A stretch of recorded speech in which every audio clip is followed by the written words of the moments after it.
어제 대손을 배웠어요. 대손 추정 원리 알려드렸고, 추정은 실제로는 그 계산기를 써서 하면 되기 때문에 그냥 원리만 알고 넘어가시면 되고요. 뒤에 그 12월 31일 것만 모아서 결산을 따로 할 건데 그때 보여드리도록 하겠습니다. 그럼 대손 처리를 한번 해볼 건데요.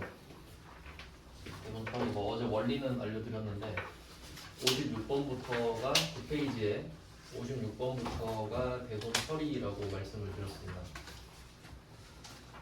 그리고 보통 그 전산적의 1급에서는 부가가치세를 고려하지 말라고 하기 때문에 있어도 그만 없어도 그만이죠. 우리 입장에서는 부가세를 안 배웠다고 간주하고 내는 것 같습니다. 저 어제 56번을 풀었죠. 57번도 뭐 답은 비슷한데 주의하실 부분은 58, 59, 60 이쪽을 좀 주의하셔야 되거든요. 58번으로 또 보여드리겠습니다. 어제 어제 풀었던 거랑 차이는 그 어제 외상매출금 대손 처리를 해서 800번 대손 삼각비가 나왔었거든요. 네, 오늘은 미수금부터 시작을 해볼게요. 미수금을 못 받게 되었다라고 하면 미수금이라는 자산이 사라지겠죠. 네, 미수금 200만 원이고요.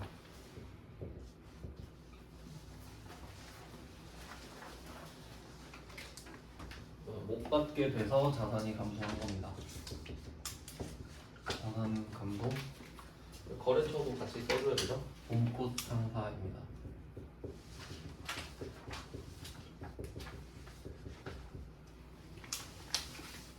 대손이 확정이 되면 누구한테 얼마를 어떤 명분인 거를 못 받게 됐는지 3개가 기본적으로 나올 겁니다. 그 3개를 적어놨고요. 그리고 대손 충당금, 미수금 전용 대손 충당금도 있겠죠. 근데 이 문제도 조회를 하라고 하거든요.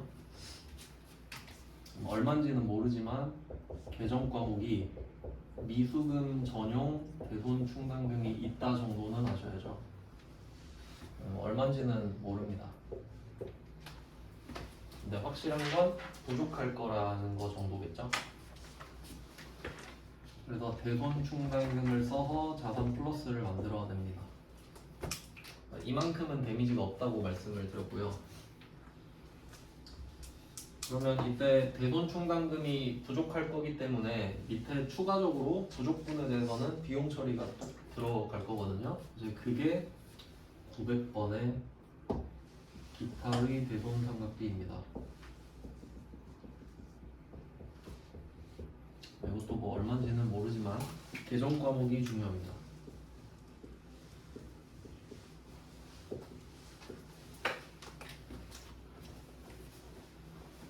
네, 이렇게 정리가 되는데, 그래서 지금 이 구조를 파악을 해보면 일단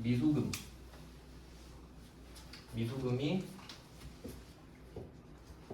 미수금 전용 대손 충당금을 불렀고, 그 다음에 이 900번 기타의 대손 삼각비도 미수금이 부른 겁니다. 그 해당 채권이 2개의 영향을 미친다는 거죠.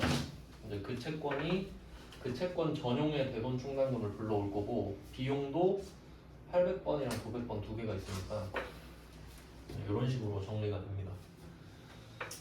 그래서 여기서는 58번 문제를 대표로 본 거예요.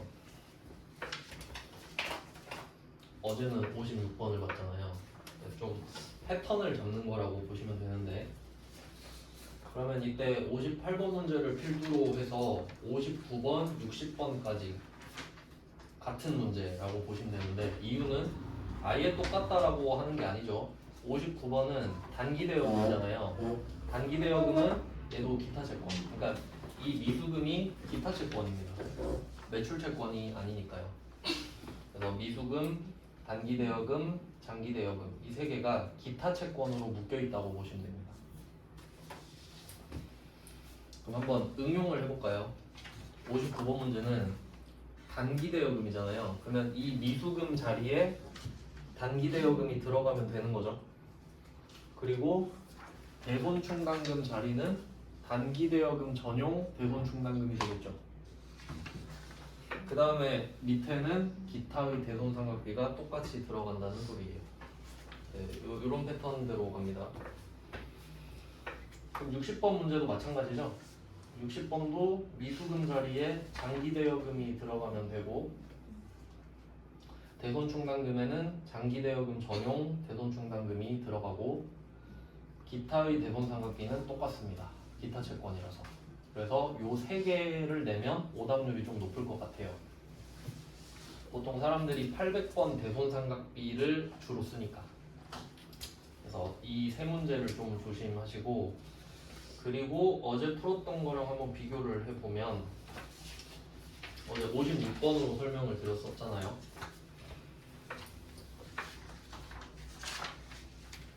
네, 그에 비해 56번은 외상매출금이고 57번은 바드러움이었습니다. 그러면 얘 둘은 매출채권이죠, 묶어서. 그러니까 얘 둘은 또 같은 걸로 보셔야 되는데, 그러면 56번은 대변의 외상매출금이 들어가죠, 미수금 자리에. 그리고 대손충당금은 외상매출금 전용 대손충당금이 들어가고, 비용은 800번 대손상각비가 들어가죠. 이렇게 차이가 나는 겁니다. 그러니까 어떤 채권을 처리하느냐에 따라 차변이 다 바뀌잖아요. 네, 그 상황을 이해를 하셔야겠고, 그 다음에 57번도 마찬가지로 바드러움이 없어지면 바드러움 전용 대손충당금을 먼저 쓰고, 부족하면 800번 대손상각비입니다. 네, 이렇게 가야 돼요. 크게 두 개로 정리를 하는 거죠. 네, 이렇게 정리를 하시면 되겠고요. 우리 수준에서는 이 정도 대비를 하시면 됩니다. 그리고 그 문제마다 부가가치세를 고려하지 말라고 합니다. 56번도 부가세 고려하지 말라 그랬고, 57번도 대손세액 공제 고려하지 말라 이 말이고, 그 다음 58번도 부가세 고려하지 말라고 하고요. 근데 59번이랑 60번은 그런 얘기를 하지 않죠. 이유는 대여금에는 부가가치세가 없으니까 정도로 해석하시면 되는데, 사실 몰라도 상관은 없는데요. 그냥 뭐 그렇다는 거예요. 네, 이렇게 해서 대손 처리를 해봤는데, 그 밑에 있는 61번이랑 62번은 세무 1급 거라서 여러분이 대비를 하지 않으셔도 됩니다. 그냥 그 세무 2급반 때문에 같이 넣는 거라서 그냥 X표 치셔도 되고, 아니면 세무 1급만 표시해 놓고 여러분은 세무 1급이랑 전혀 상관이 없습니다. 그냥 아 이런 문제도 있구나 하고 넘어가시면 돼요. 볼 필요가 아예 없어요. 급이 차이가 너무 많이 나서. 참고로 전산세무 1급은 그 전산세무 2급 본 사람들이 볼 거 아니에요. 그런 전제 하에 보는데도 합격률이 한 10% 정도 돼요. 그러니까 전혀 우리랑 상관이 없는 거예요. 그 다음에 63번, 요거는 회수입니다. 회수. 63번은 회수를 하는 거예요. 그럼 여기서 회수는 정상적인 회수인 게 아니에요. 그러니까 대손 처리를 했다는 전제 하에 회수인 거죠. 그러니까 못 받을 줄 알았는데 이걸 주네? 약간 이런 느낌이죠. 대손 처리 이후의 회수예요. 그리고 회수 문제도 상당히 많이 넣어놨는데 63, 64, 65, 66 이렇게 네 문제가 되겠죠. 일단 네 문제가 회수거든요. 네, 뭐 이 중에서도 66번은 전산세무 1급이니까 그냥 제끼시면 되고, 63, 64, 65 세 문제로 말씀을 드릴게요. 왜 굳이 세 문제나 넣어놨냐? 중요한 거를 제가 말씀드릴게요. 63번은 대손 변제세액은 고려하지 말 것, 이 부분을 체크해 주세요. 대손 변제세액은 고려하지 말 것. 그러니까 고려하지 말라는 말은 있든지 없든지 쌩까라 이 말이죠. 그러니까 우리한테는 좋은 거예요. 쌩까면 좋잖아요. 그 다음에 64번. 64번은 대손세액 공제는 받지 아니하였다를 표시할게요. 뭐 그런 게 있나 보다 하고 일단 체크하시고, 그 다음에 65번은 대손세액 공제를 받은 바 있다. 세 개 차이 아시겠죠? 일단 세 개가 달라요. 첫 번째가 고려하지 마라. 두 번째가 뭐 대손세 공제가 뭔지 모르겠는데 안 받았대요. 세 번째는 대손세 공제를 받았대요.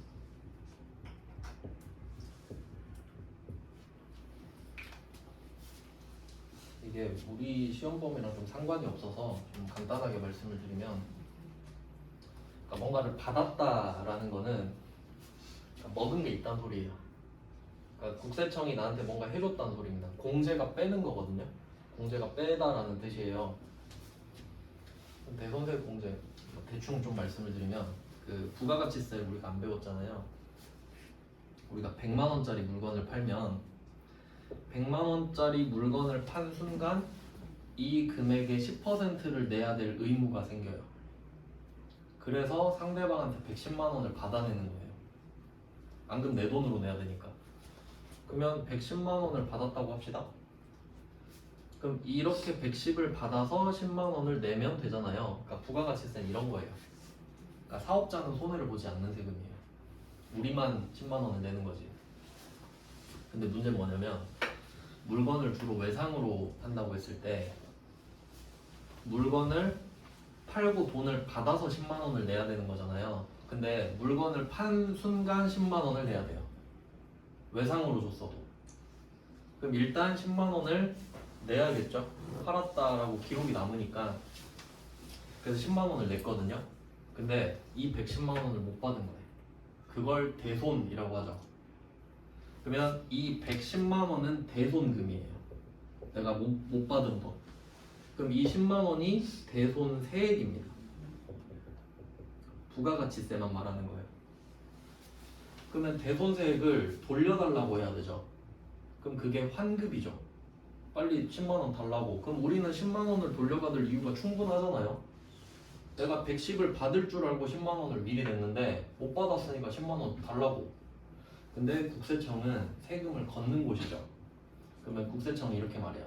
그래, 네 사정은 알겠는데 우리는 돈을 걷는 곳이지 주는 곳이 아니다. 그러니까 알겠으니까 10만 원을 환급 말고 네가 다음에 세금 낼 때 10만 원을 덜 받을게 라고 해요. 그럼 어차피 쌤쌤 맞지? 뭐 우린 어쩔 수 없죠. 그래서 대손세 공제라고 하는 거예요. 알겠죠? 이렇게 복잡해서 안 하려고 했는데 너무 대충 넘어가는 것 같아서. 그러면 세액공제를 받은 건 먹은 게 있다예요. 그러니까 10만 원을 냈다가 다시 돌려받은 상황이라는 거예요. 근데 내가 110만 원을 다시 받아버린 거지. 회수를 했잖아요. 그럼 국세청이 뭐라 그러겠어요? 10만 원 갖고 오라 그러겠지. 너 돈 못 받는다며. 그래서 내가 돌려준 거 아니야. 그럼 110 받으면 야, 그 10만 원 내 거잖아 라고 하겠죠. 그러니까 세액공제를 받으면 문제가 생기는 거예요. 먹은 게 있으니까 토해내야 돼요. 너 나한테 먹은 거 있잖아. 모른 척 하면 안 되지. 빨리 내놔. 근데 세액공제를 안 받으면요? 난 뭐 얘한테 받은 게 없죠. 그럼 110만 원 받으면 다 내 거지. 그래서 결론이 뭐냐면 고려하지 말라랑 세액공제를 안 받았다가 같아져요. 결과적으로. 맞죠? 그냥 무슨 일이 있든지 쌩까라 이거랑 야, 나 받은 거 없어, 나 토할 거 없어 이거랑 같은 말이죠. 둘 다 아무것도 안 하잖아요. 이게 우리 시험법. 그럼 3번이 나올 수도 있지 않나요? 요거는 전산세무 2급 이후로 나오거든요. 그래서 회차를 한번 보시면 세 문제를 전부 다 전산세무 2급으로 넣어놨죠.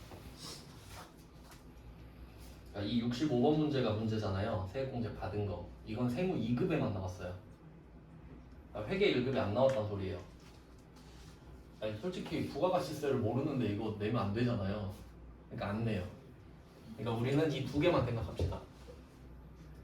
고려하지 말라랑 세액공제를 안 받았다가 같은 말이란 거 정도는 알아야 돼요. 왜냐면 세액공제를 안 받았다라는 게 아무것도 안 해도 된다라는 것만 알면 세액공제가 뭔지 몰라도 되죠. 그 정도는 이해해라 이거지. 그것만 이해하시면 돼요. 자, 그럼 회수를 한번 해봅시다. 우리는 아무것도 안 해도 돼요. 그러니까 일단은 그 65번은 그냥 X표, 꼬표 치면 되죠. 우리 시험범위 아니니까 그걸 구분 잘 해놓으셔야 돼요.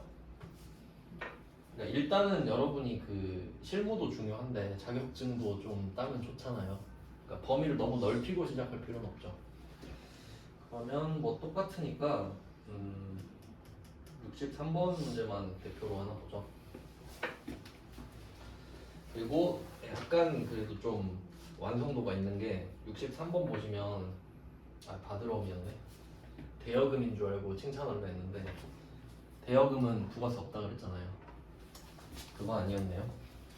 그러면 이때 5천만 원 중에서 2천만 원이 입금되었다 하면 보통 예금이 들어왔어요.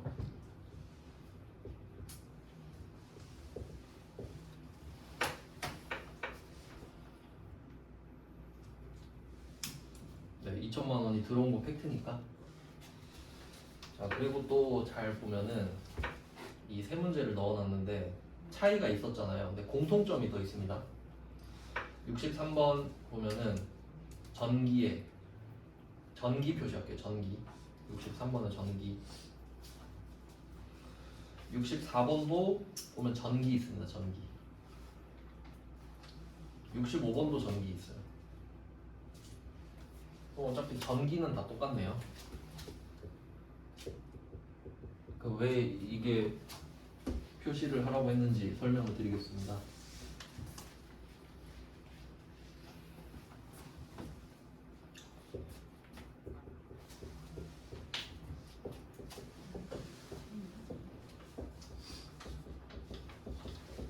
회계 기간으로 말씀을 드리면 올해가 단기입니다. 해당 기간. 작년은 전기예요. 재작년은 전전기겠죠? 내년은 차기예요. 근데 내년은 안 왔죠. 이야기할 필요 없죠. 뭐 안 온 거를 뭐 지금 하는 것도 잘 못하고 있는데 내년 거는 필요 없어요. 그럼 여기서 단기, 전기, 전전기 이거 특징을 볼게요. 단기는 아직 12월 31일이 안 왔죠. 그러니까 장부 마감이 안 됐어요. 12월 31일에 결산을 하잖아요. 그게 마감이죠. 결산, 마감, 클로징 다 같은 뜻이죠.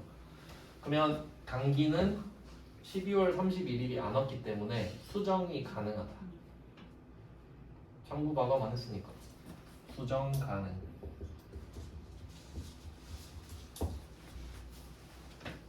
전기는 어떤가요? 전기 끝났죠. 12월 31일 지났으니까. 물론 지금 열심히 마감을 치고 있겠지만 더 이상의 데이터는 넣지 않죠. 그때 날짜 기준으로 마감을 지금 하고 있는 거지. 그걸로 이제 주주총회에 뿌리고 주주들끼리 보고 이야기하고 그런 거거든요. 그러면 전기는 수정이 불가능하죠.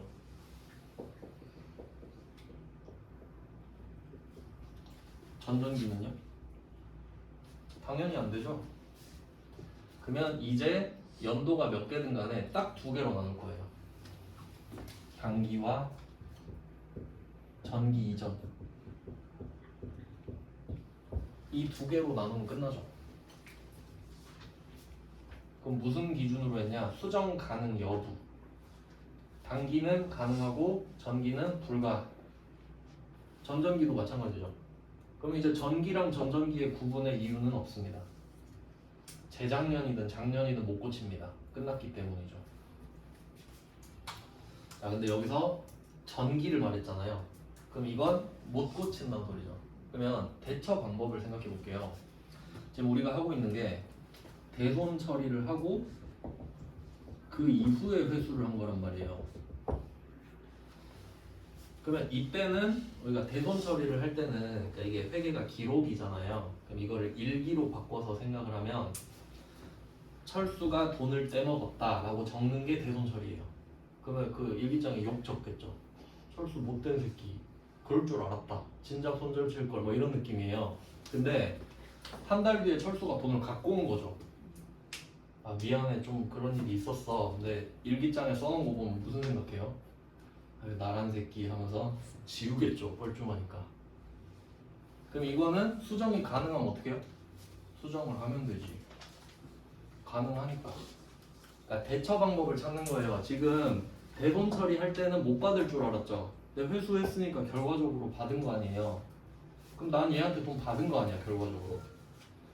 근데 이게 대손 처리랑 회수가 같은 단기에 일어났다고 해봐요.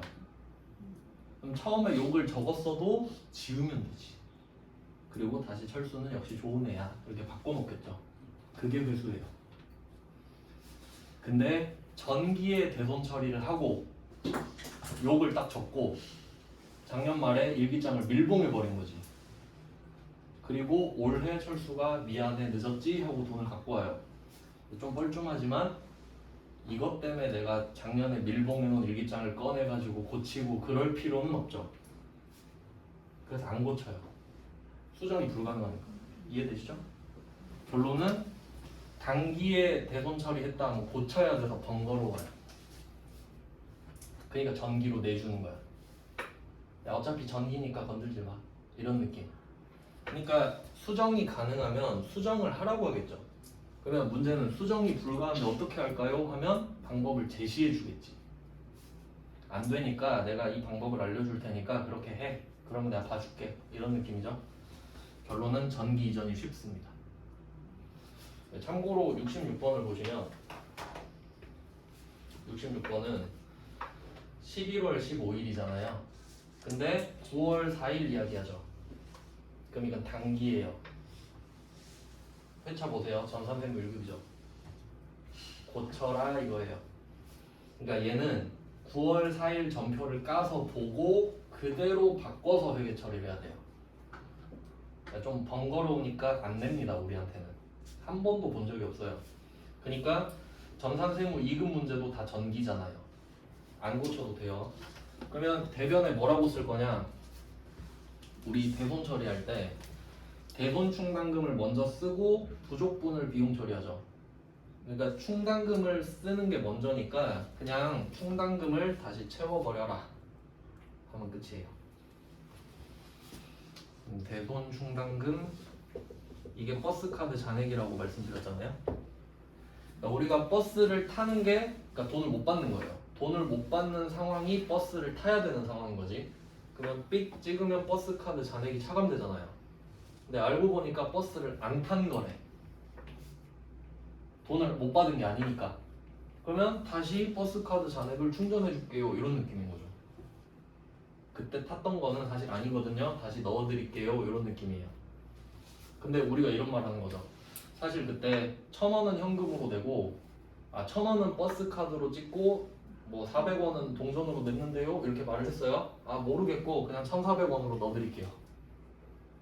왜냐면 못 고치니까 그냥 전액으로 버스 카드로 드리겠습니다. 이런 느낌이에요. 그러니까 결론 답이 쉽다.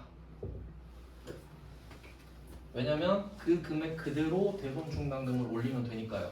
그리고 또 이 회수의 포인트는 뭐냐면 지금 요것만 보면 보통 예금 2천만 원, 대손 충당금 2천만 원만 보면 채권에 이름이 안 나오죠. 외상 매출금인지 받으러움인지. 근데 이 충당금이 누구 전용인지를 써야 되잖아요.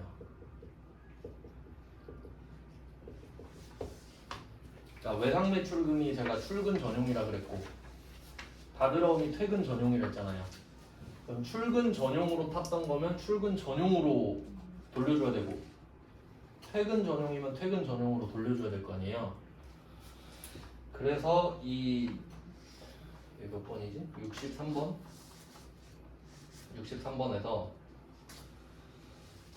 받을 어음이라고 말을 해주는 겁니다. 이거 답이 받을 어음이네요. 죄송합니다. 받을 어음이에요.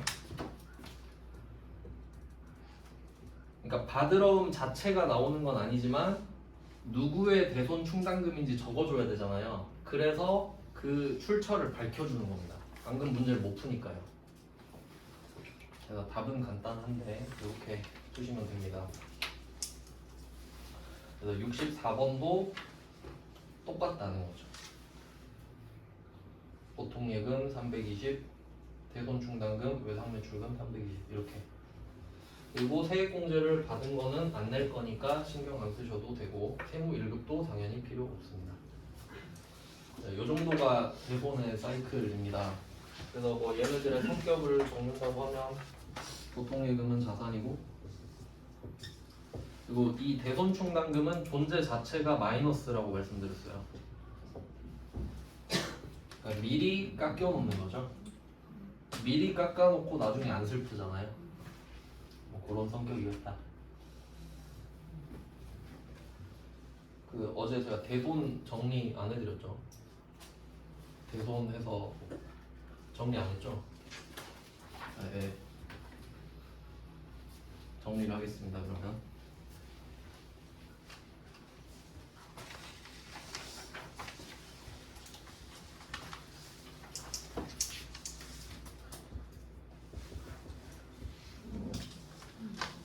대손을 총 정리하겠습니다. 일단 기말 기준 요거 안 했었나요? 이렇게 안 적었어요? 쓰긴 썼는데 그냥 콕콕콕 그냥 간단하게 요약했네요. 이번엔 제대로 하겠습니다. 일단 기말 기중 기말에는 대손 추정을 하기로 했어요. 그러니까 12월 31일이 되면 올해 다 지났으니까 내년에 얼마나 못 받을까 생각해 볼까? 이게 대손 추정이죠.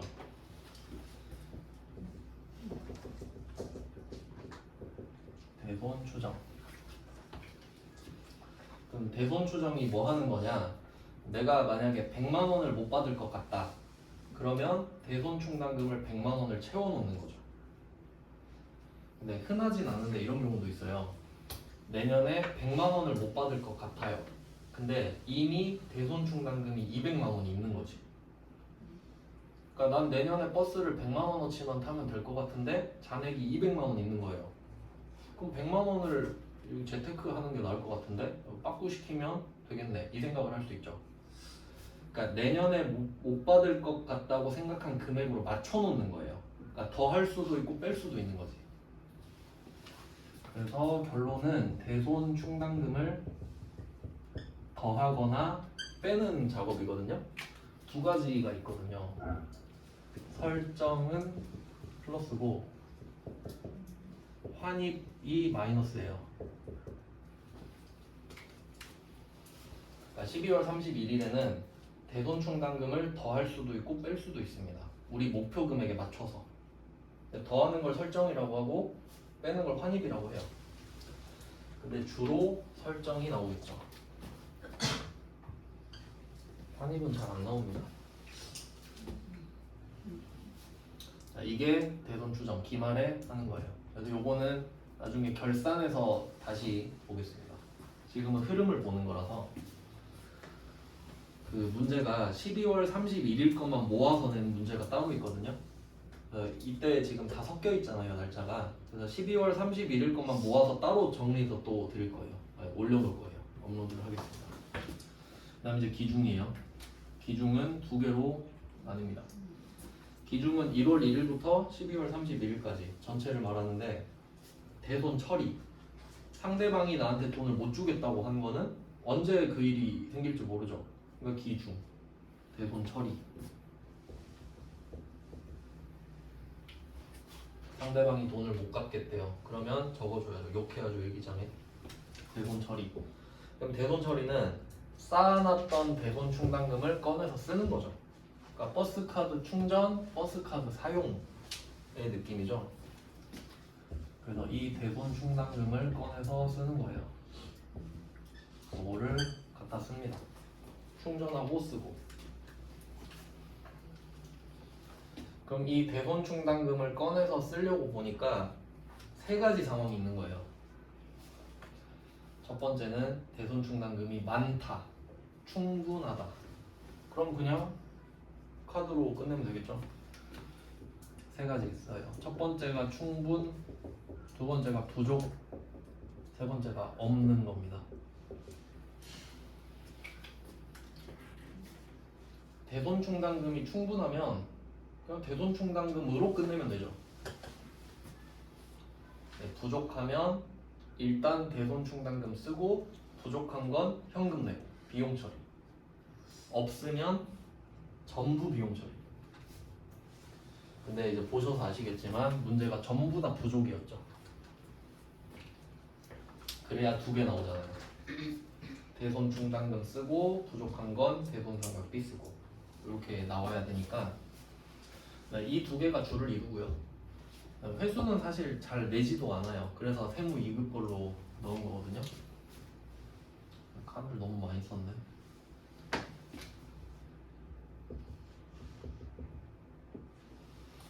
자, 회수는 대손 처리를 한 이후의 회수를 말합니다. 정상적으로 회수한 거 아니에요. 제때 받은 거는 이때의 회수라고 말하지 않습니다. 대손에서 회수니까.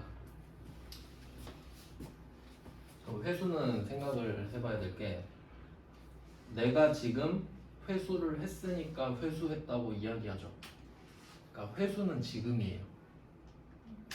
맞죠? 회수는 지금 하고 있는 거예요. 근데 문제는 대손 처리를 언제 했냐지.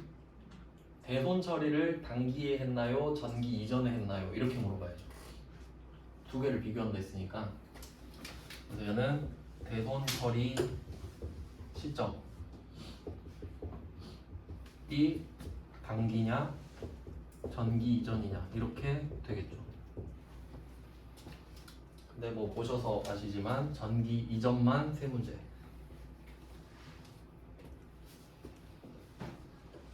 이렇게 이해를 하시면 됩니다. 대손은.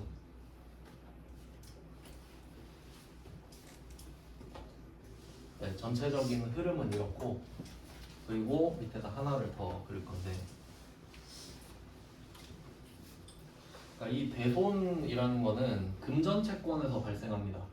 돈을 달라고 할 수 있는 권리가 있으니까 상대방한테 야 빨리 돈 줘 하니까 상대방이 싫어 배째 이러면 대손이죠. 그러니까 우리가 현금을 쥐고 있으면 현금에 대해선 대손이 일어날 수 없어요. 나한테 있으니까. 근데 금전채권이니까 대손이 일어나는 거죠. 그래서 금전채권을 배우고 대손을 배운 거잖아요. 금전채권에는 외화도 포함되는 거 아시죠? 그럼 금전채권을 두 개로 나눕니다. 매출채권 그리고 기타채권 이렇게 두 개로 나눕니다. 그럼 매출채권은 계정 과목이 딱 두 개죠. 외상 매출금이랑 바드러움.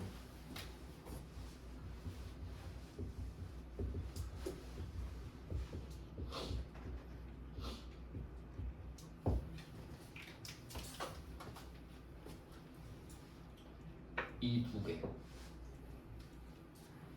근데 이게 순환되는 구조인데 금전채권을 못 받으면 대손이잖아요. 금전채권을 못 받았다. 그럼 외상매출금 바드러움이라는 금전채권에 대손이 생겼을 때 대손 처리를 어떻게 할래? 요거거든요. 그럼 대손 처리는 자산의 감소잖아요. 이 외상매출금 바드러움이라는 자산이 감소하면 어떻게 비용 처리를 할래? 이거에 대한 이야기인데 그럼 얘네들은 800번 대손 삼각비로 세계 처리를 해라. 이렇게 순환되는 구조인 겁니다. 금전채권의 대손 처리를 비용 처리 어떻게 할래? 800. 그럼 왜 800번으로 하니? 라고 하면 매출 채권이니까 매출에 관련된 거니까 판매비와 관리비로 하겠다. 이런 게 당연한 거고 그 다음에 기타 채권은 뭐 두 개 빼고 나머지 전부인데 뭐 나올 만한 거는 미수금이나 장 단기 대여금 이렇게 정리할 수 있죠. 물론 분류상으로 선급금도 기타 채권이긴 하거든요. 근데 정확히 따지면 선급금은 계약금 준 거죠. 말씀드렸지만 계약금을 주고 그 계약금을 돌려줘 하는 청구권이 아니잖아요. 내가 계약금 걸었으니까 그랜저를 먼저 저한테 주세요. 이런 거죠. 그러니까 계약금은 정확히 말하면 금전채권이라기보다는 그냥 물건을 달라고 하는 채권이죠. 그래서 안 넣습니다. 문제 나오지도 않았고. 그럼 얘네들은 어떻게 할래? 하니까 900번 기타의 대손 삼각비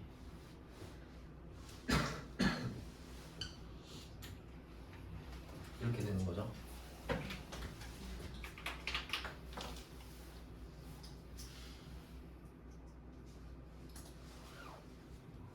네, 대본은 이렇게 정리하시면 돼요. 일단 상황을 이해하시고 회계 처리를 하고, 부가가치세는 원래 이 사이에 부가가치세가 있거든요.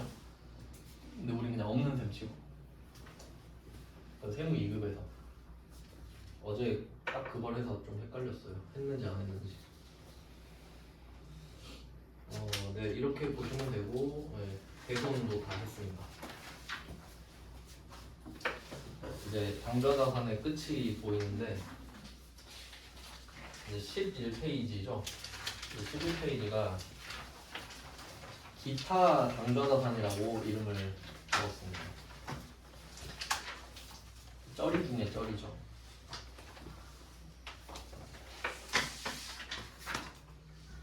이거 좀 부연 설명 조금만 더 하고 넘어갈게요. 그러니까 이게 그 부서, 우리 회사 부서를 생각하면 지금 제조업 회사로 전제하는 거거든요. 뭐 현대자동차로 치면 현대자동차 공장에서는 제조부가 있죠. 차를 만드는 부서가 있고, 그다음에 그 만들어진 차를 팔잖아요. 영업부에서 그 대리점 같은 데서 차를 팔잖아요. 그럼 여기서 매출이 일어났다는 거는 영업부 관할이죠. 그럼 영업부서에서 차를 파는 거예요. 뭐 그럴 일은 없지만 보통 B2B 그 회사끼리 거래를 할 때 외상 많이 하죠. 그런 일이 일어났다고 했을 때 영업사원이 어디 다른 거래처한테 그랜저를 막 풀 수 있잖아요. 그럼 그거를 돈을 못 받은 거야. 그럼 그 사람 잘못 맞죠?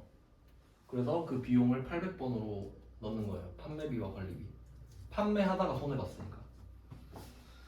근데 그에 비해서 미수금이나 대여금을 생각해봐요. 혹시 영업사원이, 현대자동차 영업사원이 자기 회사에 있는 땅을 팔거나 그러진 않죠. 그런 게 미수금이잖아요.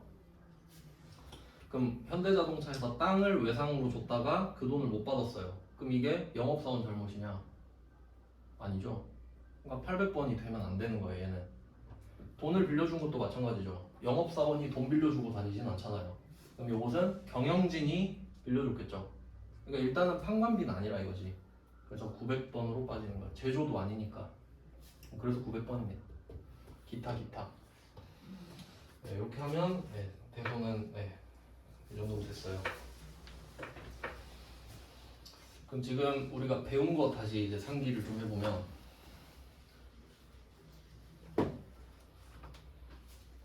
네, 사람이 기억력이 별로 안 좋거든요. 저도 그걸 알고 있어서 계속 설명드리는데, 우리가 유동자산 하고 있고 거기서 당좌자산을 하고 있습니다.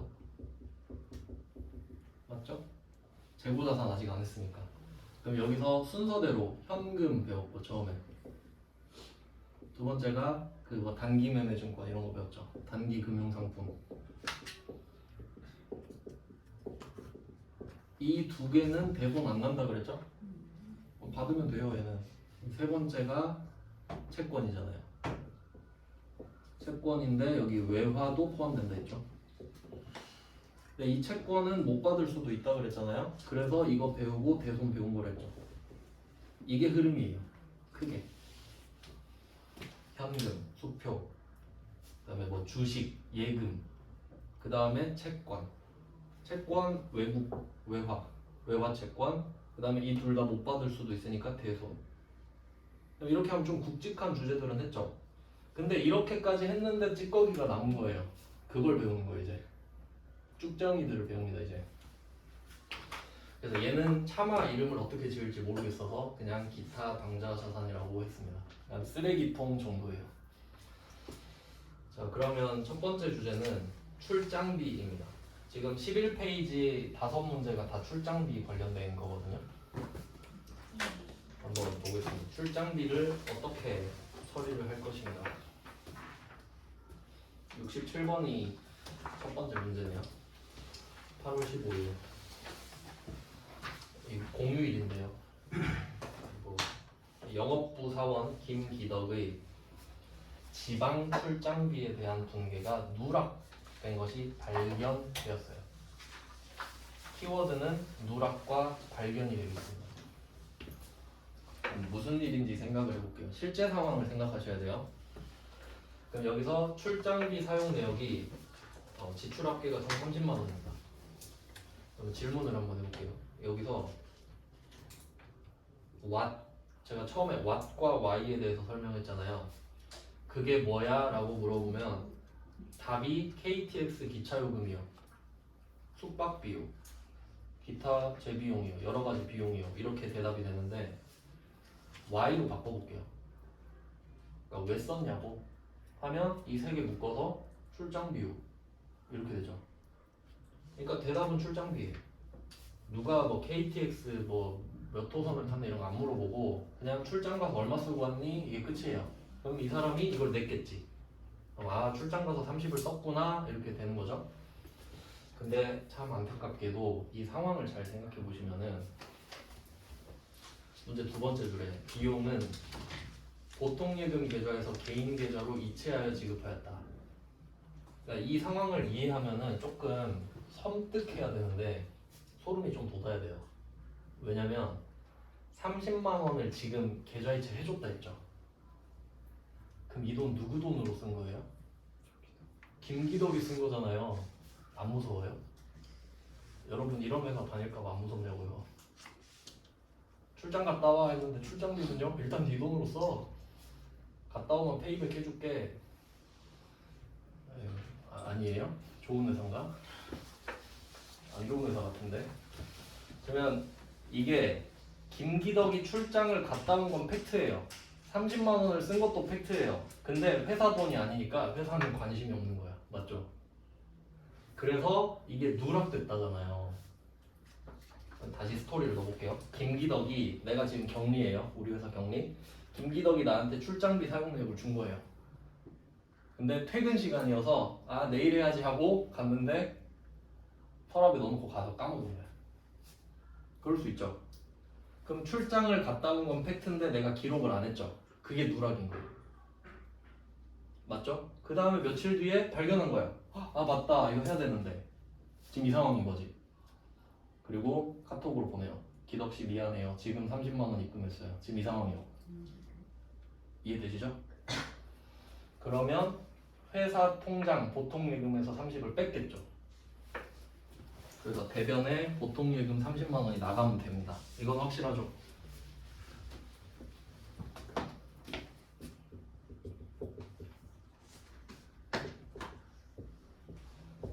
네, 일단 이건 적을 수 있죠.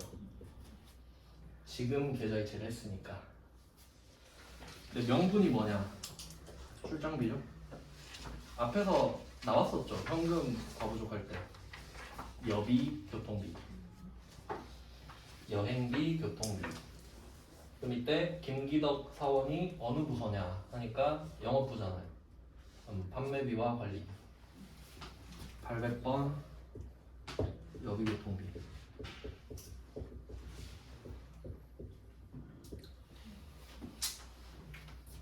이런 느낌인 거거든요. 그러니까 잘 생각해 보면은 우리가 이 문제를 풀 때 왜 어려워하냐면 무슨 일이 일어나고 있는지 모르니까 그래요. 보통 이런 말 잘 많이 들어요. 보통 한 10시간 정도 하면 와서 저랑 회계랑 안 맞는 것 같습니다. 이런 사람은 있어요, 반드시. 근데 그거는 회계랑 안 맞는 게 아니고 본인의 독해력 문제예요. 그러니까 글을 읽었는데 무슨 소린지 모르겠다는 거잖아요. 그건 회계랑 상관없어요. 개인의 독해력 문제인 거예요. 그러니까 보통 그런 사람들이 회사 가가지고 에? 이러는 거예요. 상사가 무슨 말 하는지 모르는 거니까. 그건 해결해 줄 수 없죠. 그래서 최대한 제가 이야기로 풀어서 설명을 드리는 겁니다. 그거 이해가 되면 뭐 된 거지. 그러니까 답이 어려운 게 아니라 상황이 어려운 거라 생각하시면 돼요. 일단 67번은 조금 무서운 상황이라 말씀드렸어요. 여러분이 먼저 돈을 쓰고 돌려주는 상황이니까. 그리고 이제 68번부터는 현금을 주는 상황이거든요. 이거는 좀 쉬고 나서 해보겠습니다. 좀 쉴게요.